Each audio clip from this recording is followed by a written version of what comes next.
సాతాను మన ప్రార్థనను దొంగిలించడు. సాతాను మన ప్రార్థనను దొంగిలించడు. ప్రార్థన గదిని దొంగిలిస్తాడు వాడు. మన నోట నుండి ప్రార్థన అంటూ వెళ్ళింది అంటే దాన్ని ఆపటం ఎవడి వల్ల కాదు. అర్థమైందా? ఆ ప్రార్థనలో వాడేట దొంగిలిస్తాడు. స్తోత్రం చెప్పు. ప్రార్థనను దొంగిలించడు వాడు. మన విజ్ఞాపనలను దొంగిలించడు, కానీ ప్రార్థన గదిని దొంగిలిస్తాడంటే అర్థమైందా మీకు? అబ్బే, నువ్వు ప్రార్థించడానికి ఏ స్థలం అయితే ఎంపిక చేసుకుంటావో ఆ స్థలానికి నువ్వు వెళ్లకుండా ఆటంకపరుస్తాడు. అది రహస్యం. దానికి నీ మనసు కకావికలం అయ్యేటట్టు, కల్లోలం అయ్యేటట్టు, నీ మనసు అయిష్టంగా ఉండేటట్టు, రకరకాల ఫీలింగ్స్ వచ్చేటట్టు చేస్తాడు వాడు. అప్పుడు నువ్వు ప్రార్థించే గదికి నువ్వు వెళ్ళబుద్ధి కాదు. పెద్ద కుట్ర జరిగింది అక్కడ. ఎంతమందికి అర్థమవుతుంది నేను చెప్పేది? సూత్రం చెప్తున్నా, గుర్తుపెట్టుకో. నీకు ప్రార్థించబుద్ధి కాకపోయినా నువ్వు ప్రార్థన చేయొద్దు, కానీ ఆ గదికి వెళ్ళు. ఆ గదికి వెళ్ళు చాలు. నువ్వు ఎట్లా ప్రార్థన చేయవో నేను చూస్తా.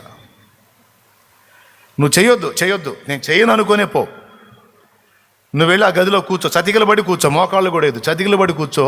దేవుడికి అదే చెప్పు, నాకు ప్రార్థన చేయబుద్ధిగా అట్లా నేను చేయనని కూర్చో. నువ్వు ప్రార్థన ఎంతసేపు చేస్తావు అంతసేపు ఒట్టిగా కూర్చొని రా. ఎంతమందికి అర్థమైంది? ఏం అర్థమైంది? నువ్వు రెగ్యులర్గా ఒక గదిలో ప్రార్థన చేసుకుంటావు చెల్లి, అన్న, ఒక గదిలో ప్రార్థన చేసుకుంటావు. నువ్వు ఏవో ఇంట్లో కలతలు కానీ, లేదా పరిస్థితులు కానీ, వ్యాపారంలో నష్టాలు కానీ, మంచి కానీ చెడ్డ కానీ, లేదా నీ ఆత్మీయ జీవితంలో తొందరలు కానీ, ఏదో తేడా పడ్డావు, ఏదో ఒక దూషణ చేసావు, దెబ్బ కొట్టావు, ఏదో మైండ్ డిస్టర్బ్ అయింది. ఈ ఎఫెక్ట్ ఎక్కడ పడిద్ది అంటే ప్రార్థన గదికి బాబుద్ది కాదు. అవునా కాదా? ఎంతమంది ఒప్పుకుంటారు? మైండ్ ఫ్రెష్గా ఉండి భక్తి భావంతో ఉంటేనే ఎల్లబుద్ధి అయింది, లేకపోతే ఎల్లబుద్ధి కాదు. అవునా? అన్నం తినబుద్ధి కాదా? ఎన్ని గొడవలైనా అన్నం తినబుద్ధి అయింది. నిద్రపోబుద్ధి కదా? ఎన్ని గొడవలైనా నిద్రపోబుద్ధి అయింది. కానీ ప్రార్థన గదికి బాబుద్ధి కాదు. చూడు, కుట్రా. నేను చెప్పే సలహా ఏంటంటే, ప్రార్థనను వాడు దొంగిలించలేడు, కానీ ప్రార్థన గదికి నువ్వు ఎంటర్ కాకుండా చేస్తాడు వాడు. అక్కడ కుట్ర చేస్తాడు వాడు.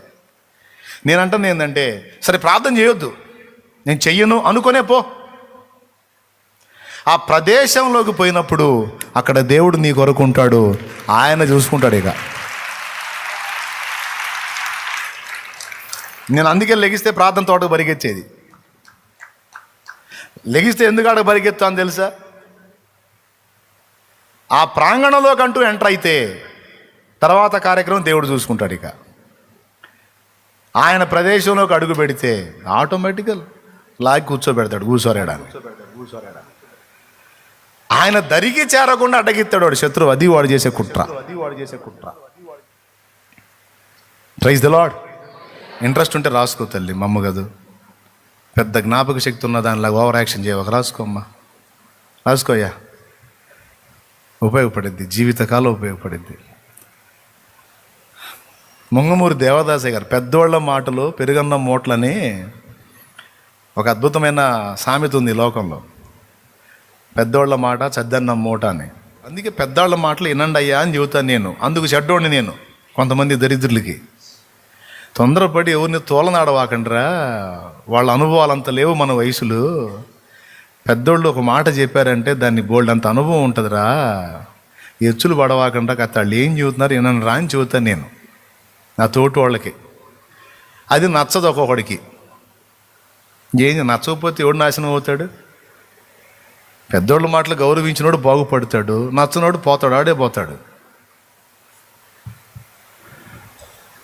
ఆయన ఒక మాట బంగారం లాంటి మాట చెప్పాడు దేవదాసయ్య గారు. ఆయన ఏం చెప్పాడు తెలుసా? నువ్వెంత పాపివైనా, బలహీనుడివైనా, పనికిమాలినుడివైనా, నీకు నీ విషయంలో ఎన్ని ఫీలింగ్స్ అన్నా ఉండని, నా అంత ఎదవ లేడు, ఓకే, నంబర్ 1 ఎదవే నువ్వు, అయినా సరే ప్రార్థన గదికి పోయి కూర్చో. నువ్వు పనికి మాల రోత వెదవి అయినా పర్వాలేదు, పోయి నువ్వు ప్రార్థన గదిలో మోకాళ్ళ మీద నిలబడు. అసలు ముందు ఆ గదికి వెళ్ళు, ప్రార్థనకి వెళ్ళు. నా అంత రోతోడు లేడు సార్, అయినా సరే పరమ రోతోడా నువ్వు పోరా ప్రార్థన గదికి. పోయి నీకు మనసుంటే మోకాళ్ళు వేసి ఆ మాటే చెప్పు ఆయనకి, ఆ మాటే చెప్పు, నేను పరమ గలీజోడిని అని చెప్పు, నేను పరమ రోతోడిని అని చెప్పు, నాకు ప్రార్థన చేయ బుద్ధి కాట్లా, నాకు కాదు ఆ మాట, పోయి ఆయనకి చెప్పు. కానీ ఒక్కటి చెయ్యి, నేను అలాంటి వాడిని, నేను ఇలాంటి వాడిని, నేను అలాంటి దాన్ని, ఇలాంటి దాన్ని, నా మనసు అలా ఉంది ఇలా ఉందని పిచ్చి మాటలు చెప్పి గదికి దూరం కావాకు. గదిలో దేవుడు ఉంటాడు అనుకో, ప్రార్థన గదిలో నీ కోసం ఆయన వచ్చి కూర్చుంటాడని. సరే, నీకు ఏ ఫీలింగ్స్ ఉన్నాయో, నీ గెలుపో నీ ఓటమో మొత్తం అక్కడ ఓపెన్ అవు. నెడితే ఆయన నెట్టాలి నిన్ను బయటికి.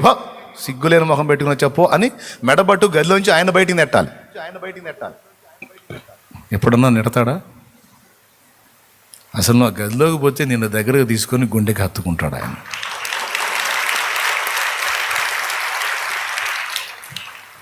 అందుకే వాడు నానా వంకలు చూపించి గదికి దూరం చేస్తాడు. యేసయ్య స్పష్టంగా చెప్పాడు, గదిలోకి పోయి తలుపు వేసి అన్నాడు.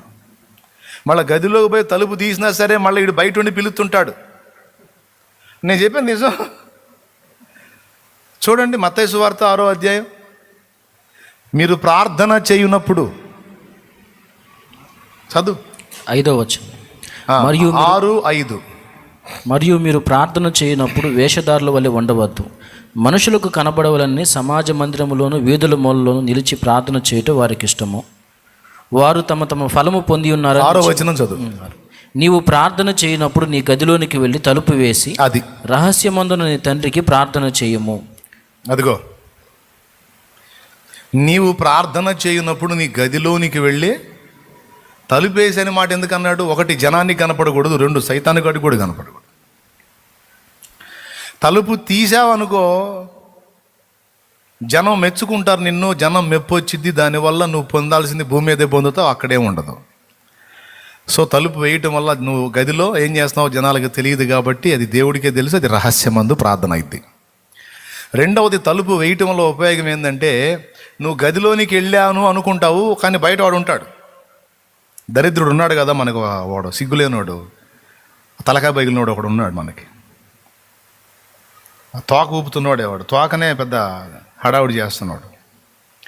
వాడు బయట ఉండి ప్రార్థన గదికి పోయా ప్రార్థన చేద్దాం, ఏ మొహం పెట్టుకొని చేస్తా, సిగ్గులేదు నీకు, పెద్ద మనిషిలాగా పోయావు, బుద్ధి లేదంటారా నీకు, నువ్వు చేసిన పనులు ఏంది, నువ్వు మాట్లాడిన మాటలు పెద్ద భక్తుడిలాగా పెద్ద క్రమశిక్షణ కలిగినోడిలాగా పోయావు, గదికి పోయా ప్రార్థన చేద్దామని రా ఏడిసావు. కానీ నీకు మళ్ళీ దేవుడి సన్నిధి వచ్చి పెద్ద నీ ప్రార్థన విని నువ్వు నీ బతుకు నీ పనికి మళ్ళీ పనులు రారా బయటికి, రారా నాయన్న, అమ్మ రారా, రా తల్లి రా, ఎక్కువ వల్ల కాలిదే రా, నువ్వు చెల్లలే, నీకు ముఖం చెల్లలే, లేదు రా, అయిపోయింది, నువ్వు తేడా పడ్డా, నువ్వు తేడాలే రా అంటుంటాడు. అప్పుడు గదిలోకి పోయిన వాళ్ళు కూడా ఒక క్షణం ఉండి నాకు మనసు రావట్లా అని బయటికి పరిగెత్తుతారు. అది కాదు జరగాల్సింది, నువ్వు గదిలో పోతే టాపిమని తలిపేసాయి అంతే. దేవునికి స్తోత్రం కలుగునుగా. హల్లెలూయా. ప్రార్థన తోటకు పోతే ఆయనే హెత్తడి గడి. నువ్వు వచ్చినప్పుడు తలుపు తీస్తాడు, నువ్వు తోటలోకి వెళ్ళగానే బయట మెయిన్ గేట్ వేసి పడేస్తాడు. ఇక నువ్వు బయటికి పోవాలంటే ఆయన అడుక్కొని పోవాలా. దేవునికి స్తోత్రం. హల్లెలూయా. ఏమైనా అర్థమైంది నేను చెప్పింది? అందుకే చెబుతున్నాను, గదిలోనికి వెళ్ళి తలుపు వేసి కూసో.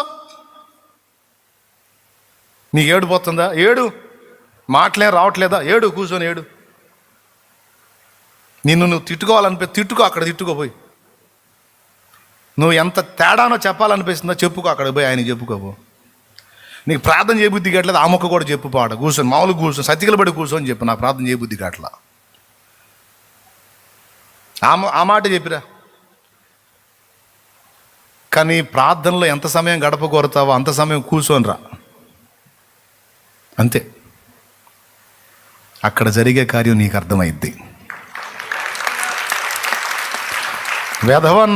వెధవగా పోయినోడివి ధన్యుడిగా తిరిగి వస్తావు బయటికి. పూర్తి నిరాశ నిస్పృహలో వెళ్ళిన నువ్వు ఆనంద తైలముతో అభిషేకింపబడి బయటకు వస్తావు.